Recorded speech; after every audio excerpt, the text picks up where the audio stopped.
DOJ has now released the report from the former special counsel, Jack Smith. Yeah, in it, the report says that the DOJ would have had enough evidence to convict President-elect Trump had he not been elected president.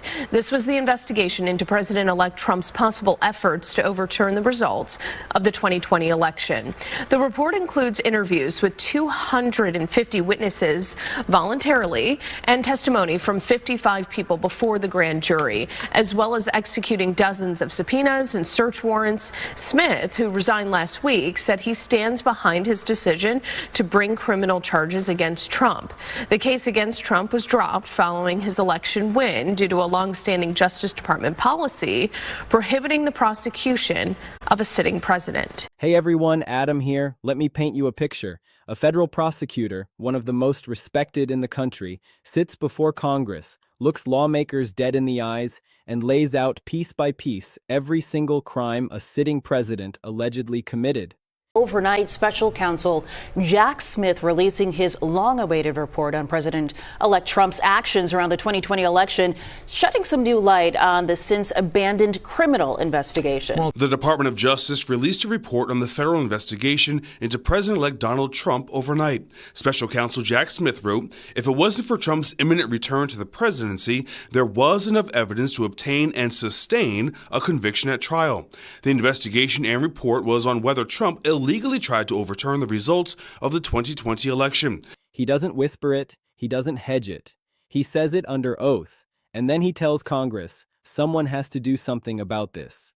That someone is you. That is exactly what just happened. And Donald Trump? He is not sleeping well right now. Tonight, in a hotly contested congressional hearing, former special counsel Jack Smith speaking in public at length for the very first time, saying he was right to indict President Trump. Our investigation developed proof beyond a reasonable doubt that President Trump engaged in criminal activity. And he said he would do it again. Based on the same facts today, I would do so regardless of whether that president was a Democrat or a Republican. Smith testifying he has no regrets despite receiving death threats and having been personally attacked by President Trump for charging him with illegally retaining classified documents, obstruction of justice, and engaging in a conspiracy to overturn the 2020 election. Jack Smith, the former special counsel, has just handed Congress the most comprehensive, most devastating, most legally bulletproof roadmap for impeachment that has ever existed in American political history. President Trump was charged because the evidence established that he willfully broke the law. But Republicans attacked Smith from the moment he was sworn in, accusing him of being a politically motivated prosecutor trying to stop Trump from being reelected. It was always about politics. And to get President Trump, they were willing to do just about anything. Democratic Congressman Jared Moskowitz among those defending Smith, claiming hypocrisy by many Republicans who he claims changed their view of January 6th. We're not talking about partisan accusations. We're not talking about opinion pieces or cable news speculation. We are talking about an official Department of Justice document built over years, backed by hundreds of witnesses and thousands of pieces of evidence, concluding, in black and white, that Donald Trump committed crimes. Not maybe, not allegedly in a vague sense, beyond a reasonable doubt, the highest legal bar in criminal law, the standard that puts people in prison. And the only reason Trump is sitting in the Oval Office right now instead of sitting in a courtroom? He won an election. That's it. That is the entire thing. He didn't beat the evidence. He didn't prove his innocence. He ran for president, won, and the Department of Justice's own rules say you can't prosecute a sitting president. So the charges got dropped, case closed, not because he was innocent, but because he was powerful enough to escape. Think about how insane that is. Let it actually land. The man's legal defense strategy was, make me president again so I can't be touched. And it worked. But here's what Trump didn't count on. The evidence didn't disappear with the charges. Smith's report is public. It's permanent. It's part of the historical record forever. And now Congress has it. Every page, every witness statement, every documented crime, sitting right there like a loaded gun pointed directly at Trump's presidency. Let's talk about what's actually in this report, because the details are what make Trump panic every single morning he wakes up. Volume 1 covers the 2020 election interference, and if you thought you knew how bad it was, this report makes it worse. Smith documented a coordinated, multi-pronged criminal conspiracy to steal an election. First came the fake electors scheme. Trump's team manufactured fraudulent slates of electors in 7 states: Arizona, Georgia, Michigan, Nevada, New Mexico, Pennsylvania, and Wisconsin. These were fake documents, signed by fake electors, designed to create just enough confusion to give Mike Pence an excuse to throw out the real votes. Second, Trump launched a pressure campaign on state officials across the country. The most infamous moment was that phone call to Georgia's Secretary of State, Brad Raffensperger, where Trump's ask was jaw-dropping in its audacity. "I just need you to find 11,680 votes." One sentence. That's obstruction, election fraud, and abuse of power wrapped into a single recorded phone call. Third, Trump spent weeks trying to convince Pence that he had the unilateral power to reject electoral votes, a power that does not exist, has never existed, and that Pence himself ultimately refused to pretend existed. When Pence held the line, Trump turned the crowd against him. During the Capitol attack, Trump tweeted that Pence lacked the courage to do what needed to be done, while rioters were actively hunting Pence through the halls of Congress. And then there's January 6th itself.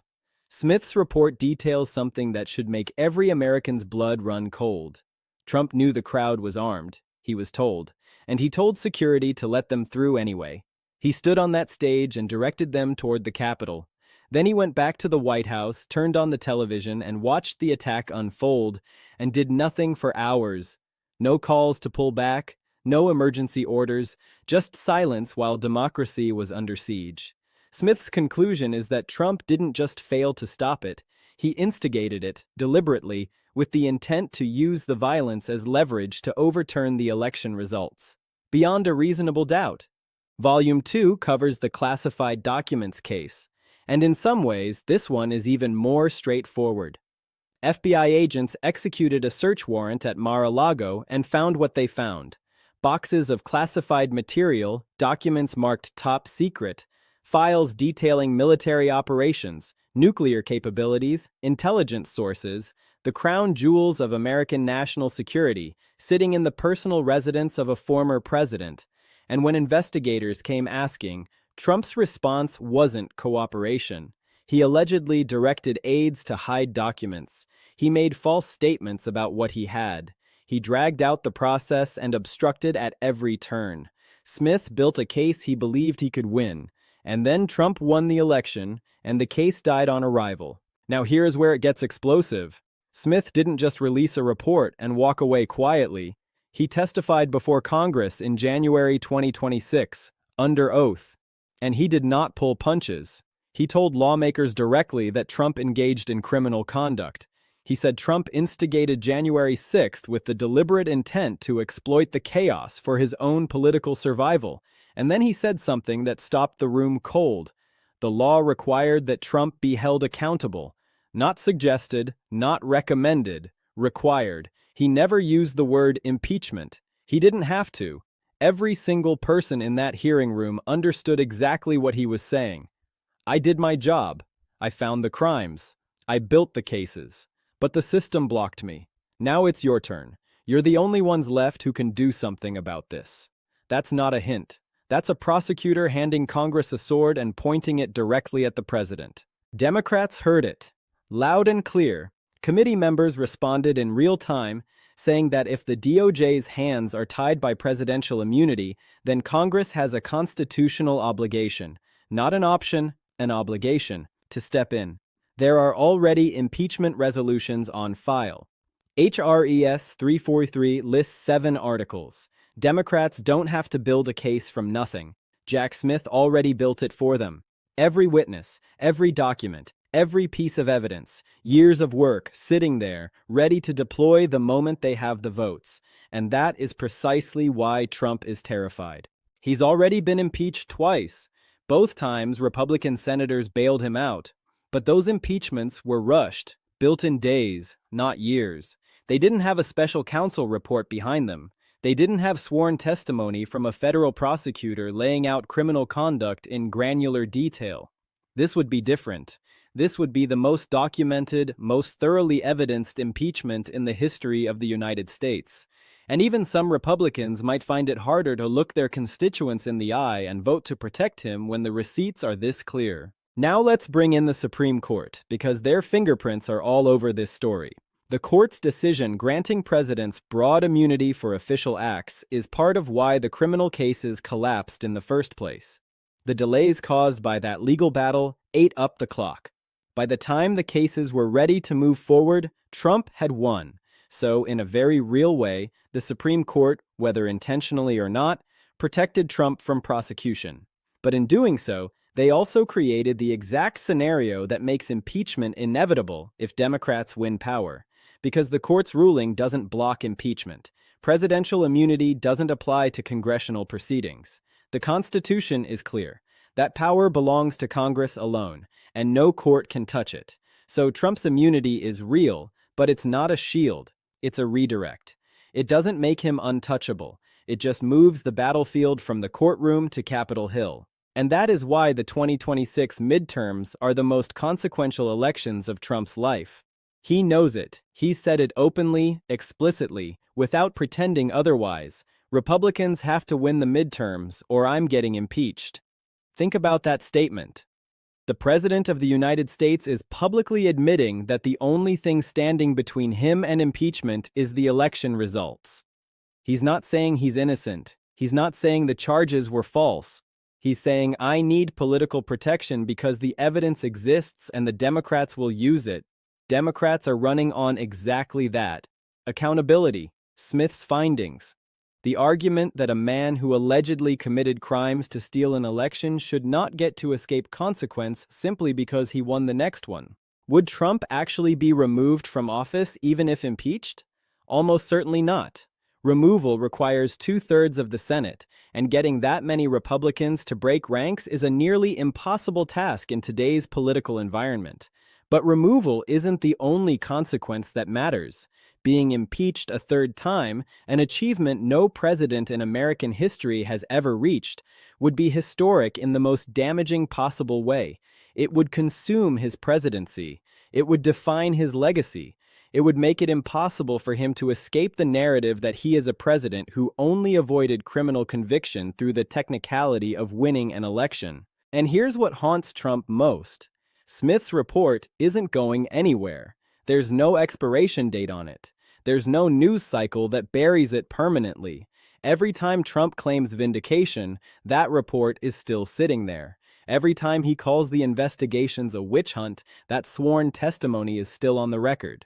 Future historians, future prosecutors, future generations, they will all read the same words Smith wrote. Voters saved Trump from conviction by returning him to office before the case could conclude. Not innocent. Saved. There's a world of difference. This is the situation Trump created for himself. He thought winning the presidency would close the book on all of it, and legally, for now, it did. But the story didn't end. It shifted. The courtroom couldn't hold him accountable, so now Congress holds the power. And the evidence Jack Smith spent years building is sitting in the hands of every Democratic lawmaker who is already counting votes, already drafting articles, already waiting for the moment the midterms flip, and the real accountability clock starts ticking. Trump traded a criminal trial for something he might actually fear more. A permanent, public, historically documented record of his crimes, and a Congress that could use it at any moment. The question is no longer whether the evidence exists. Jack Smith answered that. The question is whether the American people will give Democrats the votes to act on it, and that answer comes in 2026.